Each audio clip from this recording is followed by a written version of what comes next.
Hello, beautiful, and welcome to the Moms Talks Sex podcast. I'm your host, Maury Yelvington of Morph Transform Your Reality, where I help women step out of trauma and reclaim their power. I'm so happy to have you here for this open conversation about moms, sex, motherhood, children, relationships, marriage, and everything in between. So grab your drink of choice and let's dive in. I'm so honored to have the beautiful LJ with me here today. Hey, LJ. Hey, girl. I'm super excited about this conversation. I've been thinking about what I'm going to talk about and all my experiences, and I'm ready to just jump right in there. Yes. Okay, I love it. So why don't you introduce yourself and tell our listeners a little bit about you and what you do in your story? Absolutely. I am Dr. Johnson. I am the holistic endo expert, but aside from that, I specialize in everything women's hormone, specifically when it comes to some of that non-so-sexy stuff. Some of the stuff we're going to be talking about today, like painful periods, painful sex, endometriosis, PCOS, fibroids. That's all a part of my healing journey. It took me 16 years. Yes, 16 years to be properly diagnosed with endometriosis. And so based upon that, that is what I do. I mean, it is my passion. And let me tell you, as we start talking about sex and the lack thereof, and maybe a little too much, I don't know if we've ever had too much of a good thing, but I love that we're going to touch on all of that because it is definitely something that has impacted my world entirely. Oh my gosh, I love this so much and I'm so excited. So why don't you start with just giving a little background to women that maybe don't even know what that is, right? Yeah, so let's talk about it. What is endometriosis? So endometriosis, I want you to take all the definitions. As you're on Dr. Google right now, I want you to kick all those definitions to the side and trust me on this one. So endometriosis is uterine-like tissue found outside of the uterus. It is not a rogue period. It's not a reproductive disorder. Oh, I get so passionate just talking about it. It is not anything wrong or broken with you. It is chronic systemic inflammation throughout the entire body. It has autoimmune-like factors. It does cause hormonal imbalances. Now remember, these lesions are outside of your uterus. So as we start talking about sex, there can be a lot of painful sex, cramping, bleeding, bloating. Maybe you have that body that you feel like it falls apart every month. That is what endometriosis is. But I want to circle back. Even though there may be painful periods and different things like that with your reproductive organs, it is not a reproductive disorder. Oh, interesting. So how can a woman, okay, so if I'm a woman, I'm experiencing pain and all this kind of stuff, should I go check it out? Like, are there specific symptoms that you know about that I can, there will be a red flag for me? Yes, let's talk about endometriosis red flags. And I'm going to be very honest, there are probably 2,000 symptoms of endometriosis. And here's the thing, you could have one symptom, you could have all 2,000. Maybe I'm going to list some symptoms and you're like, LJ, I don't have any of that, but I think endometriosis is still wreaking havoc. It's just that the disease is very chronic, it's very inflammatory, and it is different for everyone. Some of the major red flags for endometriosis is painful bleeding outside of your cycle. So yes, you may have your period, but then maybe a week or two later, maybe 10 days later, you're like, what's going on? Another murder scene period. I'm bleeding for no reason. I know, murder scene periods, that's another sign, right? Not just your everyday period, but I'm talking about those periods that have you using, 16, 20, 25, you're burning through a whole box of tampons and pads. You're maybe having to wear a pad and a tampon at the same time. Other things can be painful sex and extreme bloating, right? Not that cute, sexy bloating where you can put on a loose top and hide it. We're talking about that bloating where you're in the office and you're like, dear sweet baby Jesus, I need somebody to come rescue me because my pants are tight. They're cutting off my circulation. I'm talking about that bloating, and we've all been there, or maybe you haven't, but I've been there. When you're so bloated, you can't even grab water, right? You're just like, if I put anything in my body, I'm going to burst like a Michelin man. So extreme bloating, extreme pain, and then also just those autoimmune-like factors. Like maybe every time your period comes, you feel like you have the flu, right? Your body falls apart.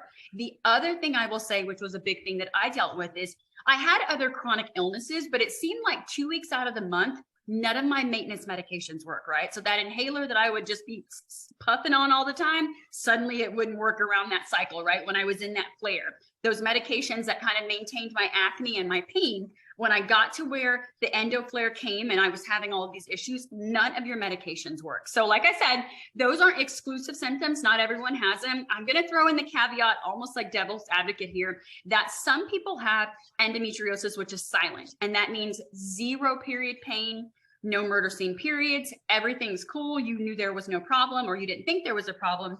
Then you show up, and let's say you're on your fertility journey and then you're not getting pregnant. You're like, something's going on, something's going on. You go in, they do a laparoscopic procedure, and then they come back and they're like, hey, there's endo everywhere, right? So that is the caveat. So you can have tons of symptoms and pain, which is what I had. Then you could have zero symptoms whatsoever, have a procedure, may it be a laparoscopic procedure, maybe you've got your gallbladder removed, something else, going on in your body. They come back to you and they're telling you that there's pathology, that there's endometriosis. This is so interesting. So I'm curious. So let's talk about your healing journey, right? So you were experiencing all this stuff. What were you doing to get that better?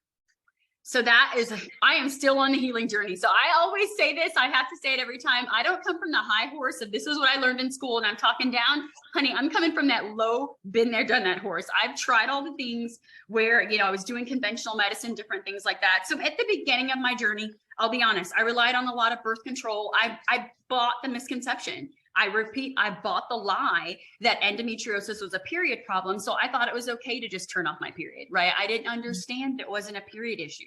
I didn't understand that birth control wasn't going to cure me. So I will circle back and say that there is no cure. I hate to say that. I mean, it just brings tears to my eyes every time. But here's the thing, you can have quality of life. A lot of the things I had to do to get myself in remission, I'm going to be honest, a lot of people aren't willing to do it, right? And then if you're willing to do it, you have to remember that this is a lifetime journey. This is a chronic illness, right? This isn't a twisted ankle. This isn't the cold or the flu that you're going to be past in a couple weeks. This is something that you truly have to commit to, because the chronic systemic inflammation that will try to wreak havoc throughout your entire body can cause a lot of drama.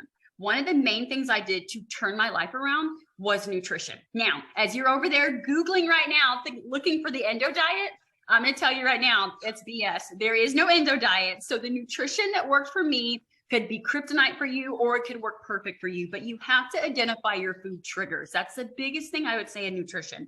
When you're dealing with endometriosis, I like to think of it as a small fire, right? So every morning you wake up, you have a tiny fire because you have the diagnosis. Whatever you're doing during the day is either going to decrease that fire, or things that you're eating during the day are going to turn it to a huge bonfire. So when you're looking at that, the biggest thing is, what are your triggers, right? For example, dairy was a huge trigger for me, right? I thought I was going to go keto and eat all the meat and cheese in the world and just be living on cheesecake, right? Yeah, it worked for a little bit and then not so much. Like, it was like not working for my body. So I had to identify those food triggers. The other thing I had to do was really work on my detoxification, right? Nobody wants to talk about poop because it's not fun, right? But I'm telling you, your girl was constipated 24/7. There was no way I could heal my body when my detoxification pathways were all clogged up. I had to increase my water, and I definitely had to work on my GI health. And I will say, as a little note and a gem, GI health is more than grabbing a probiotic. So I get those messages all the time. What probiotic do you use? It was deeper than that. I had leaky gut, right? I also had leaky brain. So if you have leaky gut and you're gassy and bloaty and you're having all these issues, and then so happen you also have brain fog where you can't concentrate, you can't think, you can't remember your social security number to save your life, right? You know what I'm talking about because I've been there. When you're having those issues, you really have to get down to gut health.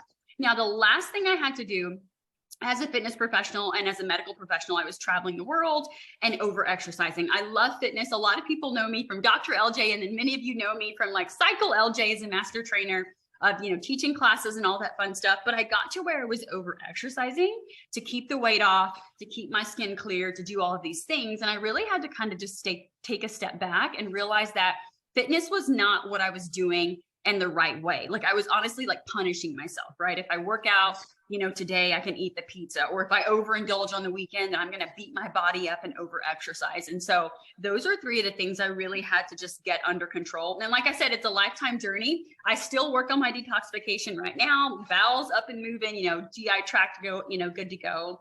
I definitely, work on my nutrition. I know my food triggers. The biggest thing for me now is really sticking with that anti-inflammatory diet to keep the inflammation down, to keep the pain down. And then, with the fitness, I just had to change my outlook on that. And I would say the biggest thing with that is making sure that you're not punishing your body with workouts.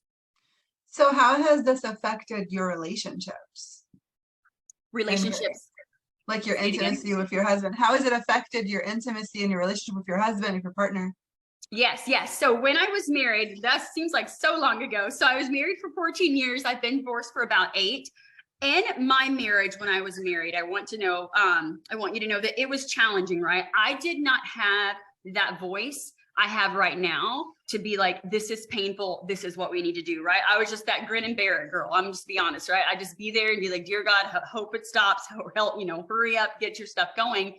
And this is the biggest thing is for me, I just normalize the pain. And I think a lot of women of color can really relate to that. We normalize the pain, right? We are superwoman. We've got this cape. We're running around and saving everyone, yet we won't advocate for ourselves. We feel uncomfortable telling our doctor, sex is painful. My period is horrible. I'm always bloated. I've got this weird nerve pain. We feel like we're complaining, right? So we don't say anything. And so for me, that was me. I was hiding in plain sight. I did not have the confidence I have now at 43. The 43-year-old LJ, Dr. Johnson, was not present in the 20s, and that's something I talked about on another podcast. Like, I wish someone would have told me when I was 19 years old and I just got married and having a baby, that it was okay to say that I was in pain, that it was okay to say having painful sex. I need to know these things. Like, I wish I had that. And so it was a huge impact. To this day, yes, I'm divorced. I have a partner now that's great. No more painful sex. Endo is in remission.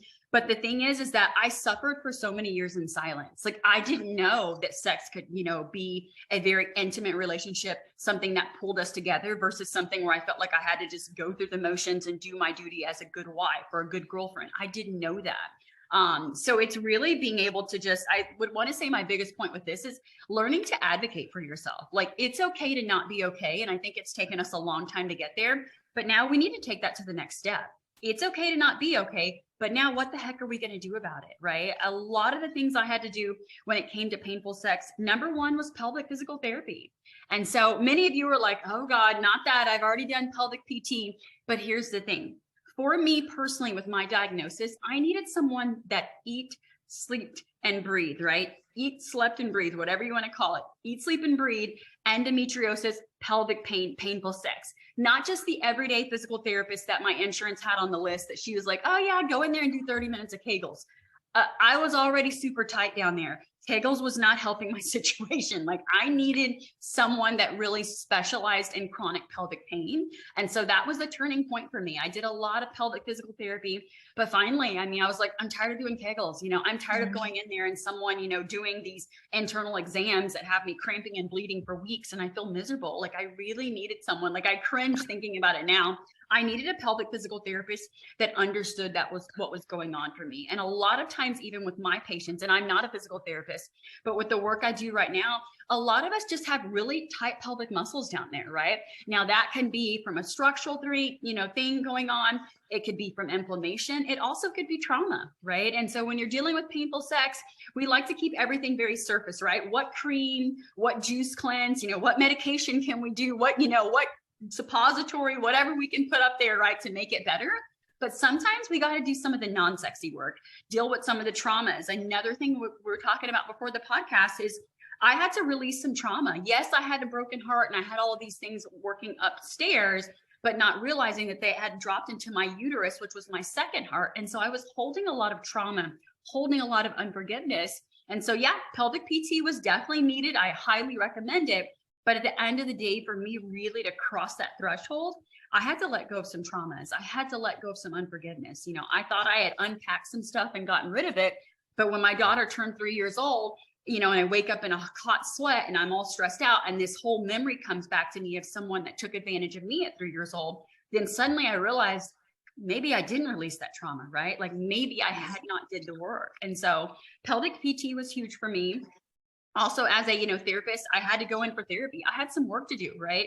It was uncomfortable, but to get to the other side, that was really a huge thing. And then the other thing I think would be just the advocating for yourself. I don't know if you want to tack that at the beginning or at the end, but advocating for myself and communicating to my partner what worked for me, what did not work for me, but also realizing that I was worth it, that I just didn't have to lay there for the rest of my life and grin and bear it and be uncomfortable and deal with all of those issues. And would you say you can enjoy sex now? Absolutely. I've made it to the other side. Thank God. Yes.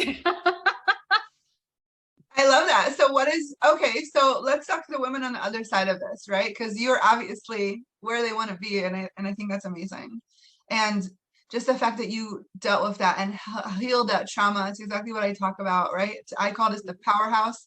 If your powerhouse is injured, there's trauma there, you are not going to be able to move forward, right? Until you really heal that. And you can see how it's so related to what you went through, what it implemented in your body, right? So many times, like if you would you say that maybe this trauma was causing the root cause of your actual endometriosis? Do you think?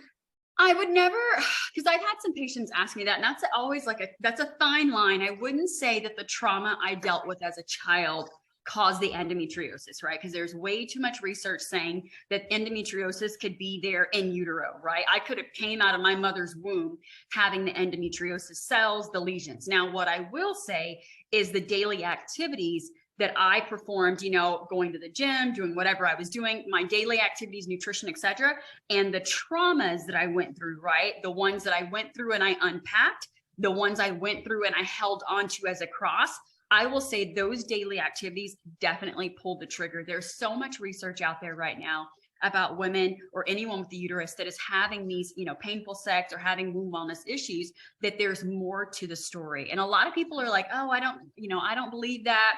It's so funny. I've got the book somewhere over here. Yeah, The Body Keeps Score. And this is something that I was talking with a patient about earlier this week. And it's like, this is the stuff that we don't want to do, but I'm telling you, I'm not pushing the book, I'm not saying you have to buy it, but there's power in this, knowing that everything you do, right, may it be good, bad, or indifferent, if you're holding that in your body, may it be a positive or a negative, it is definitely going to show up not only in your physical health, but your mental health, your emotional health, your social health, relationships. It's going to impact everything.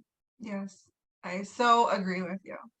So if our beautiful listeners want to find you and get more information about what you do and what you share, where can they find you? Absolutely. The best place to hang out with me would be on Instagram. We'll put all the links. It's under LJs_powerhouse.